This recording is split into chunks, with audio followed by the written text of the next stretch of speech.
So first, to illustrate this, I want to share one of the examples of how I first saw the power of beliefs in starting a goal, reaching a dream, or not. So for years and years, my husband and I were digital nomads, and we would travel around with a carry-on suitcase. And when you only have a carry-on suitcase and you're going between winter climates to summer climates, continent to continent, real estate in that bag is precious. Like, you only have so much room for shoes and sweaters and a coat and a t-shirt and whatever you may have, and like that's it. So I had the few things that I felt like I needed clothes-wise, and then I had this big podcast microphone. If you've seen the Yetis, you know they're like a water bottle sized microphone in my carry-on suitcase. And the reason being, I had this dream to start a podcast, but I could not get myself to actually launch it.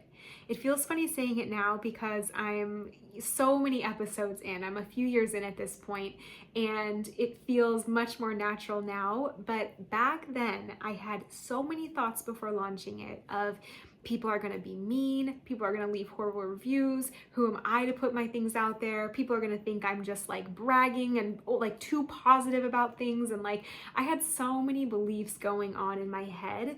And those were the reasons that I had that podcast microphone in my suitcase, carrying it from place to place, hoping I would get up the nerve in that next place to launch the podcast and have this going on for a really long time. It wasn't until I started to look at the beliefs and lovingly reframe them from things like, no one is gonna like this, to what if it inspires someone? To no one wants to hear what I have to say, to this is a unique message that I'm here to share for some reason and I have to trust that, to this is gonna have like 2 listeners, to this could be the next big podcast. It took really reframing all of those beliefs to get me to a place where I felt excited and willing to put myself and my podcast out there. I eventually did it, and like lo and behold, it's now become something that I look forward to every single week. And I have received messages from people like when it makes a difference for them, and it means the world to me. Not only that they get to have that impact in their life, but because I know what I had to go through to even become someone to share on a podcast like that, and now have people listening to it every week, which is crazy.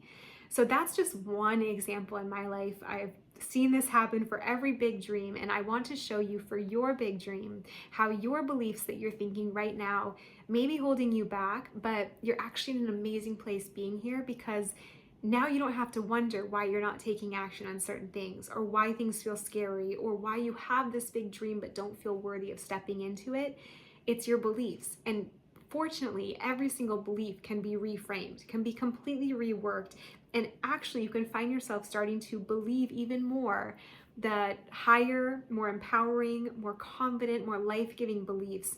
You just have to know how to reframe them. So let's get into it and start talking about how.